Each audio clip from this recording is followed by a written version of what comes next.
தாத்தா, அவங்க எல்லாரையும் கொன்னுடுங்க. துரியோதனா, நிச்சயமா என்னால் அதை செய்ய முடியாது. எதுக்காக இப்படி தயங்குறீங்க? அவங்கள குத்தி கொல்லுங்க. வேண்டாம் துரியோதனா, இவங்க உன்னை போர்க்களத்துல சந்திக்கிறதுக்காக அழைப்பு விடுத்திருக்காங்க. வீரர்கள் நிறைஞ்ச இந்த சபையில இவங்களை கொன்னா உனக்கு அவமானம் ஆயிடும். மாமன்னர்கள் அமரக்கூடிய இந்த சபையை உருவாக்குனவோ முன்னோர்களை அவமானப்படுத்தின மாதிரி ஆயிடும். நீங்க சொன்னதுல ஒரு நியாயம் இருக்கும் பிதாமகரே. இந்த சபைக்கு தலை வணங்குற. இந்த போரோட இறுதி நாள் அன்னைக்கு உன்னை சந்திக்கிறேன் துரியோதனா. உன்னோட சகோதரர்கள், உன்னோட வீரர்கள் எல்லாரையும் கொன்னதுக்கு அப்புறம் உன்னை கொன்ன ஊர் ரத்தத்துல குளிப்பேன். அது காண கிடைக்காத காட்சி. என் ரத்தம் படிஞ்ச உன் உடம்ப துடைக்க தயாரா இரு.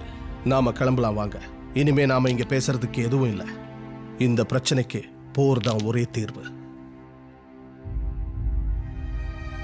ஹேய் கிழட்டு பயலே, கீழே விழுந்த பீமனை எதுக்காக கை கொடுத்து தூக்கி விட்ட? மன்னிச்சிருங்க அரசே, உங்களெல்லாம் எனக்கு சின்ன வயசுல இருந்தே தெரியும். அதனாலதான் பிதாமகருக்கு எத்தனை நாளா பணியாளா இருக்க? எனக்கு நினைவு தெரிஞ்ச நாள்ல இருந்து பீஷ்மருக்கு சேவை செய்யறேன். உன்னோட விசுவாசத்தினால உன் அடுத்த பிறவிலையும் நீ இங்கதான் வந்து பிறப்ப.